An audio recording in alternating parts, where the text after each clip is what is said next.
Do you think that the world of olive tasting is simple, or that the more you learn about tasting, the more complex it becomes?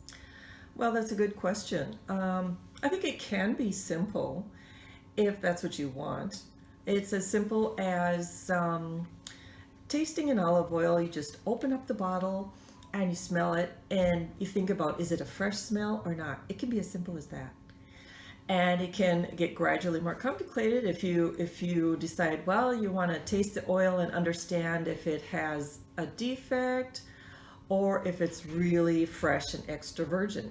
And that's a second step that you can take. And then if you want to go even further, you can go as deep as you want.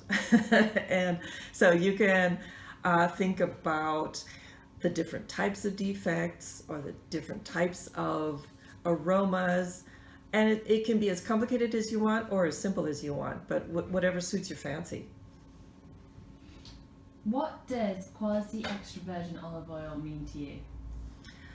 What does quality extra virgin olive oil mean to me? Wow, that's also a pretty deep question, actually. I would define it as olive oil that has been taken care of, has been lovingly been taken care of from the soil of the tree to the tree itself to the olive grove to the care taken in the processing of the oil, the temperature, and the hygienic conditions in the producer's olive oil mill, and also in the when the olive oil is being sold, if it has been packaged correctly, if it has been taken care of by not getting too much light, not getting too much heat, and with all those different factors go into making quality oil. So it's a little bit complicated when you think about, you open up the bottle and you smell it, all the steps that have gone into making that oil it's a long and complicated process. But that's what is really necessary for getting a super good extra virgin, harmonic, well balanced olive oil. Great. No, that's great. That was like a 5 minute No, sentence. no, that's fantastic. Describe your ideal olive oil producer, miller, and cooperative. Wow. Ideal producer, ideal miller, and ideal cooperative. Wow. Okay. Um, the ideal producer is someone who controls the whole production process. So that's going to mean somebody who, well, has a wide open perspective of, of all the different steps. So that can be a person whose philosophy is, for example, organic, biodynamic.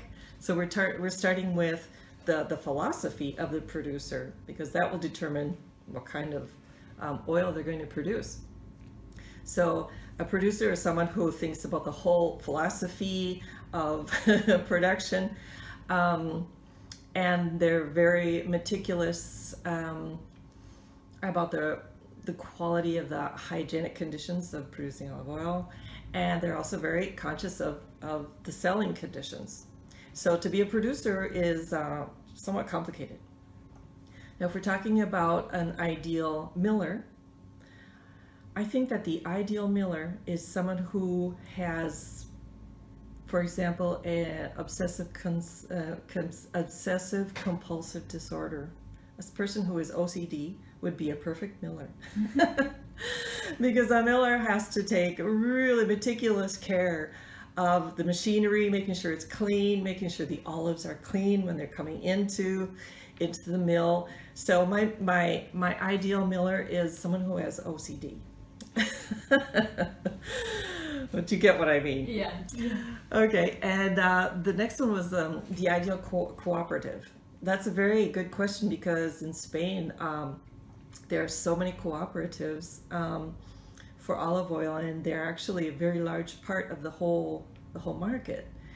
So I do think that olive oil or olive I do think that cooperatives do hold the wild card in the olive oil sector because they're such a big part of the sector. So my ideal concept for a cooperative is where all the members agree on the basic philosophy of how they're going to produce and where they're going to sell.